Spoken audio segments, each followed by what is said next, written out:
وناداتنا ورانا فونتين لك بني هنا رارمنو الراس دينك ناكوتني نولي هندا دنا والمليه مالكمنا كبسو جتادي همسيسي آدا سبادي هبيسي أمني بادي يا قدسي دينك شجي آدا جالالا دفي سرنا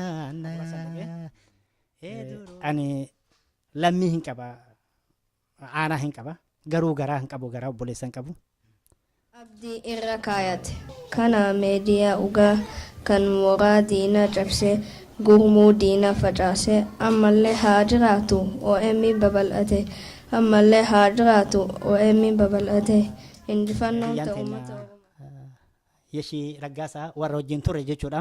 Hoggaa dheeraa qabsoo sana keessatti ilkaan wajjin jalqabneeti.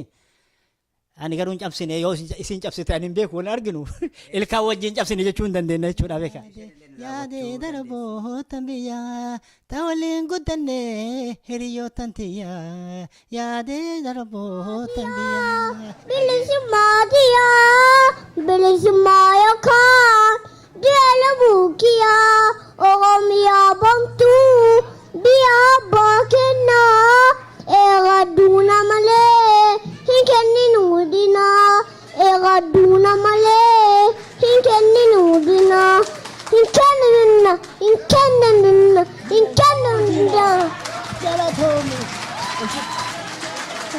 Ulfaadhaa galatooma. Ani ijoollummaadhaan akka lakkoofsa Habashaatti jechuudha. 1969 sirba eegale mana barnootaatti akkuma iskuulallee seene jechuudha barumsa irraa jalqabee eega sirraan bahee sirboota xixiqqoo gandatti jalqabee achina oduma deemu immoo akka lakkoofsa Habashaatti jechuudha 73tti sirboota amma uummanni ittiin na beeku sirbi sun deemee Oromoo hunda biratti dhagamaa ture har'aallee namni ittiin sirbaatu jira sirba yoo ka yaadatan taate sin hin yaadatan jedhee yaada yoo fuulanillee an arguu baattan sirba kiyya hin beektan jedhee yaada sagaleen tiyallee bakka durii hin jirtu anis bakka durii hin jiru haa taatu immoo ijjillee baddu bakkeen ijaa hin baddu jedhanii Oromoon jette sirba jedha ka wanadaateena sinkeeteena sootii qabanne wanadaateena sinkeeteena sootii qabanne wanadaateena waraana fonteellee qabanne hin araaramnu arras diina kennaa kutanne.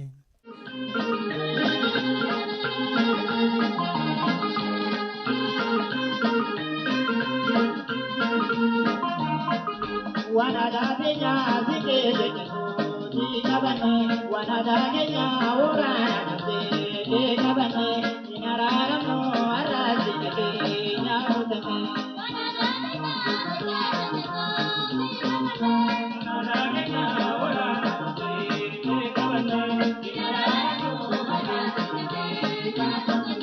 Wanadaateena sinkeeteena sootii qabanne wanadaateena waraana fonteellee qabanne hin araaramnu arras diina kennaa kutanne.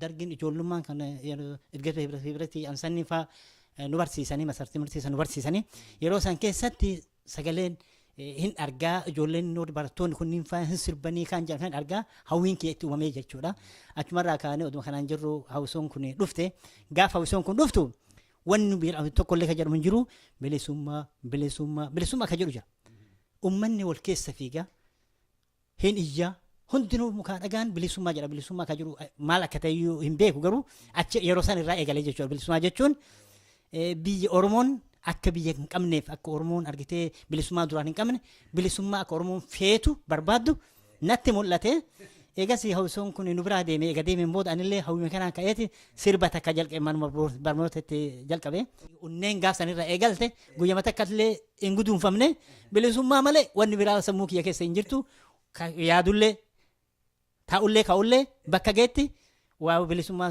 dubbadha oduma kana jedhu kaanee oduma akkas sirbinu koonyatti hawwisoon dhaabate Calaaloo Awraajjii ta'anii achi keessaa filameetiin Calaaloon dhufee torbaatamii sadii jechuudha akka Habashaatti jechuudha.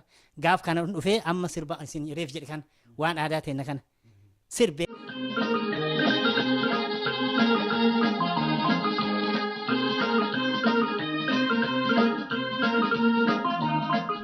Wanada benya zike jetu kabane wanada benya orana zike kabane inarara no arazi ke nya utame wanada benya orana zike kabane inarara no arazi ke yeroo kana keessatti akkuma isin jedhe hedduu bilisummaan namni hawwiin bilisuu godhamu sun hedduu guddaadha. Eega siraa kaanee asallaa kanatti oduu bira bisan jiran tariin achumatti oduu bilisummaa kana calaaloon tun dhufin aanaa Zawaa kana keessatti ijoollummaa haa qabaadhu malee qarummaa qaba akka amma kanaa miti qaroo qaba. Dhugaa isin jedha. Ammallee jajjabalakkee ammallee. Dargaggeessa waldaa dargaggeessaa ka jedhan dargii keessatti filamee itti aanaa Zawaa ta'e. Oduma kana hojjedhu hawwisoodhaan calaaloon fidanii calaaloon geennan kutaa koonyaan yoo san waradaan jechuun aanaa jedhamu kudhanii calaaloon keessatti jechuudha. Ijoolleen filamanii bakka irraa Kofaleerraa, Asaasarraa, Qarsarraa, Arbaa Guugurraa hundinuu dhufanii isaan kan hojiin taaneet sirba eegallee sirba yeroo duraatiif sirbin gamtaan kan sirbin jechuudha. Nu waliin dhaadannaa wal malee maal qabna ka jennu kanneen nu waliin dhaadannaa wal malee maal qabna. Nu waliin dhaadannaa wal malee maal qabna. Akka jedhuun sirbine.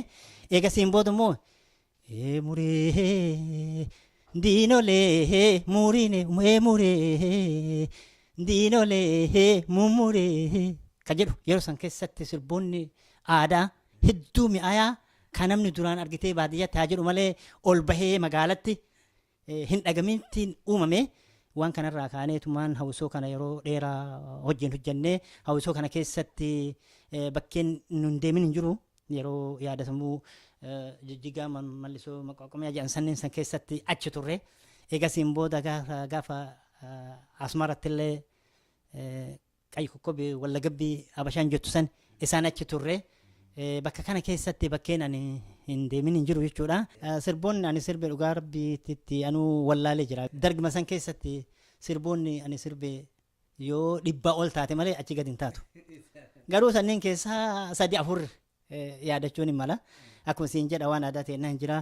Kan biraa immoo qabsoo gitaa deemsisee aadaa sabaa deebisee ka jedhu.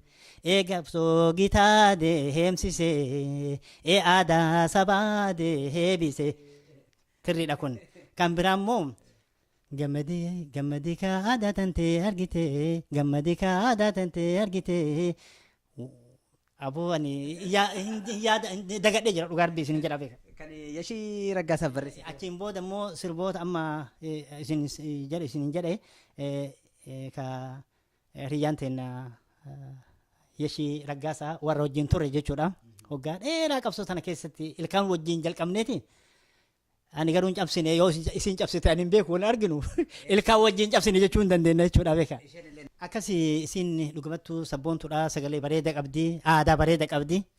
Isii qofaa miti egaa namni argitanii yoo waa'ee nama tokkoo kaaftu kan biraallee yaadatta. Obboleettii isiitu jira. Gibjaa jedhaniini hangafa isiiti. Jijjigaa san wajjin deemne sirba walitti isinillee. Egaa isin booda garuu odumaan hin jiru barsiisaa turte amma waan isin keessa hin jirtu. Yashii immoo intervii TV Itoophiyaan yoo gaafatan dhaga'ee ture. Guyyaa tokko laalee inumaayyuu sila bilbila qabaadhee bilbilee yaada kennaa ture. Garuu isin argitu an argaa ture jechuudha.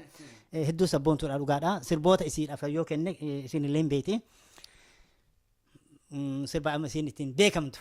Baaleo karam baaleo hiriya addaan baaneo hoka jedhu warra wajjin dabarsinee anatu kenneef jechuudha sirba kana. Achiin booda sirboonni ani yeroo san ittiin sirbaa ture dhugaadhuma hin yaadadhu sirba hedduudha. Achiin booda namoota sirboota anuyyuu ittiin sirbaa ture hedduudha. Sirbi akkuma jenne hedduudha. Kanneen kana keessa shaggee yaada jaalalaa dhufee sirra naannaa jaalalaa akka jedhu kanneen turre kana turre. Ayyee artist Bashir Dhaabi. Ati ijoollee meeqa qabdaa? Ogummaa kee sanatti meeqatu galee?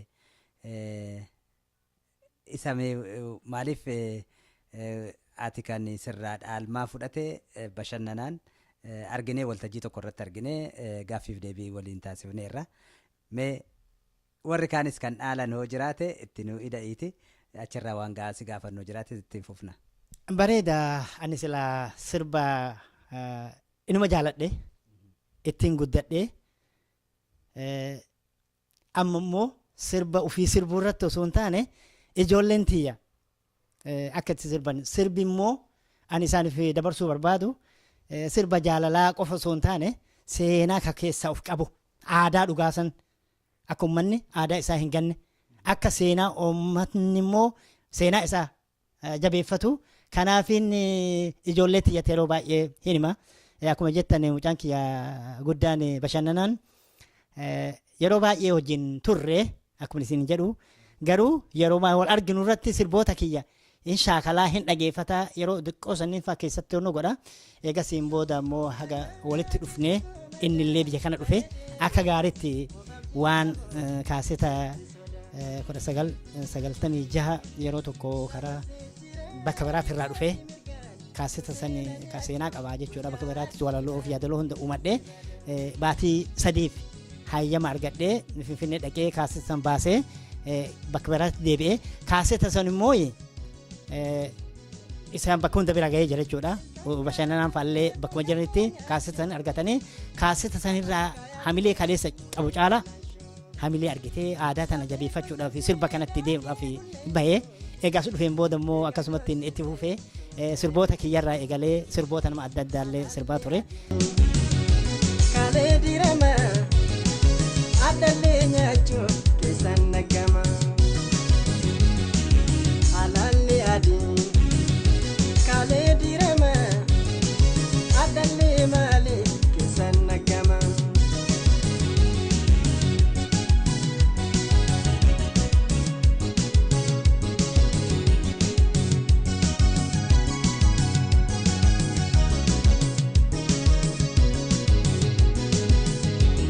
Waltajjii amma bargan irratti qophaa'e irratti akka arginetti mucaan waggaa 5 hin caalle ati immoo sirba 69 sirbite bilisummaa ka jettu sila nu ibsite sirba sana waggaanni onneedhaan sirbuu argine.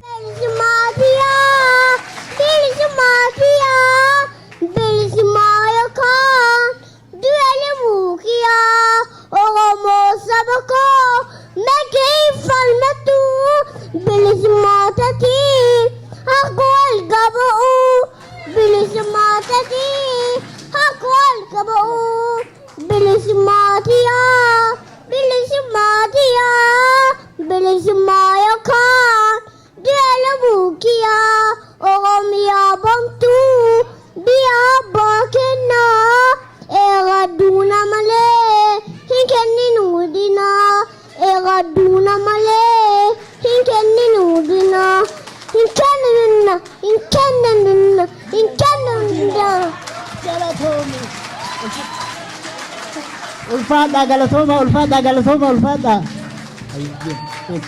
Sana akkamiin mucaan kun biyya faranjii keessatti guddataa jira biyya alaatti guddataa jira Oromiyaa keessa hin jiru afaan Oromoolee akka gaariitti dubbata kun akkamiin ta'uu danda'e? Sababa qaba nuti biyya keenya irraa baanee jirra biyya ormaa keessa jirra aadaan nuti qabnu biyya jirti afaanii fi seenan ummanni keenya walii dhufee akkaataa nyaataa haasawaa cidhaa fi gaddaa fi gammoojjiitti arguu danda'u ijoollee namni biyya keessa ture hin arga warri biyya alaa jiru kun immoo yoo nuti ijoollee tana waan kana itti himin aadaan teenya nyaataa dhugaatii haasawaa nuti Oromoo ta'uu kennayyuu yoo itti himin ijoolleen teenya gara biraa deemti jechuudha irra baay'een ummanni Oromoodha ka biyya jiru waan fedhee yaatu aadaan isaa afaan isaa bira jirti afaan hin wallaalu yoo magaalaan ta'in biyya kanatti immoo dhufnee ijoolleen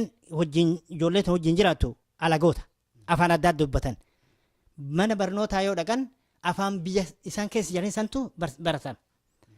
Garuu mana keenyatti daa'imman teenna akka afaan kana hin daganne akka aadaa tana hin daganne kunuunsinee ijoollee tana guddisuudhaan dirqama keenya waan ta'eef ani irra guddaa mana keessatti daa'imman tiyya afaan biraatiin akka dubbatan hin barbaadu anillee taatee haati manaa kiyya jechuudha. Ijoollee tana afaan qofa osoo hin taane seenaa fi ani eenyu akka ta'e Oromoo keessatti eenyu akka ta'e Oromoon maal akka qabdu uummanni Oromoodhaan maal akka fedhu daa'imman xiqqoo isin dheengadda argitan jettu tuni nama karaa deemu yoo argite nama karaa deemoote noo gurraacha argite kun Oromoodha jettee na gaafatti afaan Oromoo dubbata jedhee na gaafatan namni gurraachi hundinuu Oromoo akka ta'ettiin laalanii hawwiidhaan ijoollee fudhatanii. OMN kan Oromoon abdatee abdii irra kaayate kana meediyaa dhugaa kan mooraa diinaa cabsee gurmuu diinaa facaasee ammallee haa jiraatu OMN babal'ate ammallee haa jiraatu OMN babal'ate injifannoon ta'u uummata Oromooti. Obsa Bashir Gaabii Noowee Danda'e. Obsaan wanta isin ajaa'ibu dhiyoo kana yeroon biyya kana dhufe mucaan kun baay'ee xiqqaa ture afaan kamiyyuu hin beeku afaan Norwees afaan Oromoos sababiin isaas mucaa xiqqaa ture ijoolleen reefuu yeroo dhalattu immoo afaan hin beektu asitti dhalate asitti guddate akka kanatti yeroonni walaloo dubbisu anaan gammachuu addaatu natti dhaga'ama.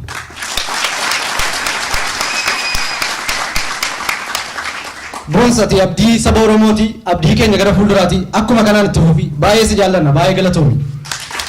Ofii barreessee ofii dubbisee jechuudha afaan Oromooti jechuudha. Kanaaf ijoollee tiyya nuti biraa deemuuf deemna. Sun obsaadha sun. Kun immoo kadheen gaddaa boonsaadha. Obsaa fi boonsaadha. Maqaa qaban isaan jechuudha. Kanaaf ijoolleen tiyya biyya kana teennee afaan keenya yoo hin barsiisin boruun itti gaafatamna. Sabboonummaan kiyyaaf kee yoo ijoolleen nuti biraa deemne ijoolleen kanarratti hafuu qabdi. Ijoollee kanarratti dabarsuu kan dandeenyu immoo yoo afaan kana barsiifne.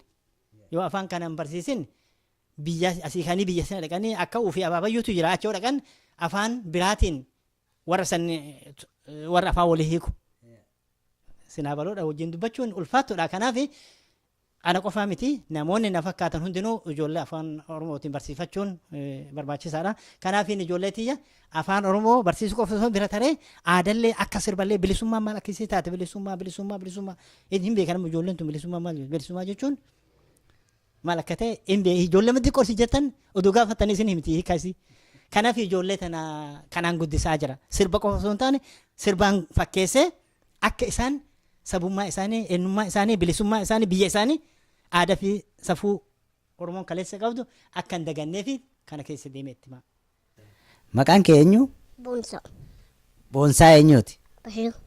Bashir kan eenyuuti? Daagii. Dhaabiin kan eenyuuti? Tokkasa. Mee walitti aansiti boonsaa jedhiiti akka beektu sanatti mee nu himime. Boonsaa Bashir Aabii Kombolchaa Yabee Takkisa Amma Jaagadaa Oodaa Gufaa Warra Aabaa Gadaa. Tole. Taa'iga. Mee maqaa keessanii fi isin egaa haadha warraa Bashir Dhaabiiti. Haadha boonsaa jechuudha. Mee boonsaa akkamiin afaan Oromoo akka barsiiftan asumaan yaadannaa kennitu. Boonsaa qofaa miti ijoolleen biraallee hin jirani. Nu afaan Oromoo akka itti barsiifnu yeroo iskuula deemanii isaan gara iskuulaa dhaqan malee mana kana keessatti akka seeran taane afaan Oromoo malee haasa'uun ni himnaa fi irra guddinaan yoo isaan afaan sanis galanii nutti haasan jalaan dubbannu afaan keessaniin haasa'a jennaani mana keessatti ka fayyadamnu afaanuma kana waan ta'eef isaan mana barumsaatitti ni baratanii afaan kun dirqama waan keessa jiraataniif afaan keenya immoo argachuun baay'ee ulfaata. Kanaaf jecha akka ijoolleen boroo nun balaaleffanne haadhaaf abbaa keenyatu odoo seenaa nun barsiisin eenyummaa keenya odoo nun barsiisin nu biraa deemanii akka nuun hin jenne kanaaf eenyummaa isaanii afaan isaanii aadaa isaanii barsiifna jechuudha. Kana isin mariidhumaan murteessitanii moo akkamii biyya kana keessatti immoo akkasiyyuu murteessitan amma ijoolleen goodaa oolti namarraa fudhachuu diduu dandeessi ijoolluma kanayyuu amma argeeraan illee mana keessatti har'aa ogguulaa kana nu affeertan argeera afaan Norweejiin mucaan sin gaafannaan deebii orkaad turtani. Kana fudhachiisuun hagam hojiinsaa akkam ture min ulfaata yeroo baay'ee ulfaata jedha namni hawaasni keenya yeroo baay'ee na gaafannu meesin kan akkamitti irra aanuu dandeessani warra kaaniif illee fakkeenya barumsa akka ta'uuf. Ni ulfaata. Wanti guddaan namni godhuu qabu mana keessatti ijoollee afaan biraa itti haasa'uu dhabu. Namni keenya irra guddaa wanni godhuu fi keenya irraa baranna jedhaniiti afaan biyya kanaa itti haasa'an ijoolletti. Ijoolleen waan isaan afaan irraa barachuuf ijoolleen nu caalaa waan iskuula deemanii achirraa afaan sirrii ta'e biyya kanaa qabatanii nurra haasa'aniif jecha namni gariin irraa barachuuf akkasitti mana keessatti illee kana isaan wajji shaakala. Kanaafuu san hin goonu yoo beeyne soo laallellee hanguma bakka dalagaati yookaan bakka itti baranne irraa fudhanne alumatti itti gargaaramna afaan san mana kana keessatti itti gargaaramnu. Nu afaan kana mana kana keessatti itti gargaaramna taanaan ijoolleen afaan kennan barattu. Aadaa keenyas hin barattu eenyummaa keenyallee irraan beeytu jechuudha. Boruuf maatii isaaniitiif illee yookaan bakka kanaa dhufne asii baane warri keenya bakka kanaa dhufan jedhanii himachuuf itti ulfaata. Amma yoo gabbaa'anii namni gaafate akka Oromoo ta'anii ibsatanii abbaa isaanii ni himatanii Oromiyaarraa dhufnee jedhanii maatiin keenya bakka kanaatii dhufee jedhanii himatanii jechuudha. Kanaaf ni ulfaata. Wanti guddaan namni godhuu qabu ijoollee itti haasa'u afaan san itti haasa'u dhabuudha. Yoo isaan gaafii akkasiitiin gaafatan afaan akkanaatiin na gaafadhu kanaan dhaga'u haasa'uu hin danda'u jedhanii ijoollee dhooggan ijoolleen ni qabatte jechuudha. Oromiyaa haadha sabaa biyya si gaafata mina himi dhugatiya. Oromiyaa haadha sabaa biyya si gaafata mina himi dhugatiya.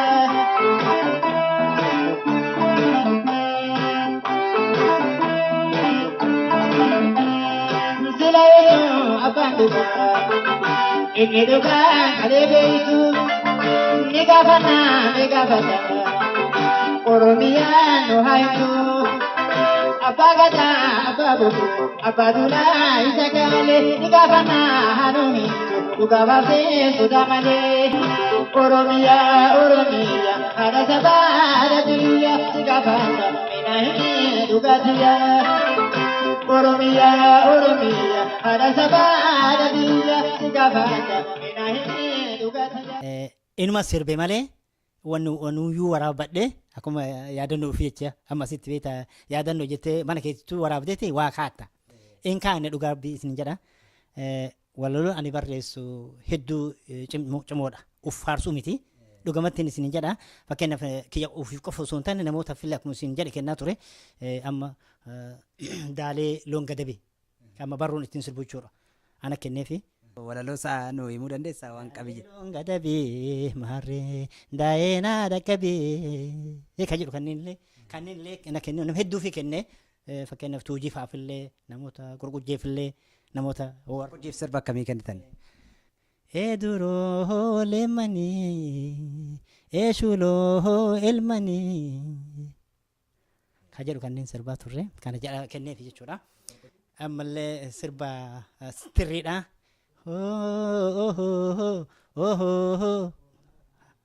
Tole maarree lafaan dorrobee kan jedhu kan gurgujjee sirbu jechuudha. Weellistoonni amma naannoo Arsii ana sirba narraa fudhachuu qofa osoo hin taane sagalee narraa fudhatan dhugaa yoo dubbanne beektu hin gaafatanii seenatti hin gaafatan. Naannoo Arsii keessatti warra ammaa dhufuu miti. Zabana durii keessa guutuun isaatu sagalee anaa miti warra weellistoota miti uummanni baadiyyaatti sirbuwwan isaanii yeroo duraatii fi reediyoo keessatti sirba kiyya waan dhaganiif jecha sagalee san fudhatan. Amma hoggaa 23 keessa jechuudha. Ergaa naannoo Arsii keessa bahe jechuudha. Hiriyoonni gaafsan hojiin turre har'a akkuma kiyya dulloomanii manguddoo ta'anii jiranii isaan arguudhaaf immoo hawwii guddaa qaba. Lafa nama qofaa miti laftillee hin yaadda. Yeroo tokko sirba amma duratti jenne tokko jira sirba tokko dhukkubsadheeti naannoo dhaloota kiyyaa dhaqee Haburaasaan dhaqee ani lammii hin qaba aanaa hin qaba garuu garaa hin qabu garaa obboleessa hin qabu achi dhukkubsadhee ijoolleen xixiqqoowwan ijoolleen tun xixiqqoodha namni wayii na geggeessee makiina keessa na kaanii na biraa deemanii asallaa dhaqee na dhukkube asmiidha wanni dhukkubillee asmi akka malitti afanii na cufa torbaan lama akkana mana yaalaa kana keessa tureeti bahee yoo galu namoota yaadadhe namoonni naabbisanii na bira jiran kun oduu obboleessa kiyyaa taate oduu abbaa kiyyaa taate oduu haatiti achi keessa jiraatte mucaan keenya maal ta'aniitiin na bira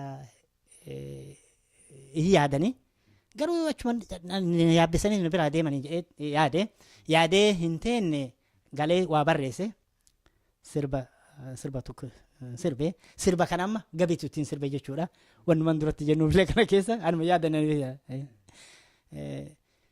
yeroo yaadadhee kana barreessu lafallee namallee warra kaleessa wajjin turre ka gaafa yeroo nagaa wajjin nyaataa wajjin dhugaa turre har'a immoo maaf nan gaafanne na yaadachuu dhabuu keessanii maali ka jedhu ergaa qabdu keessan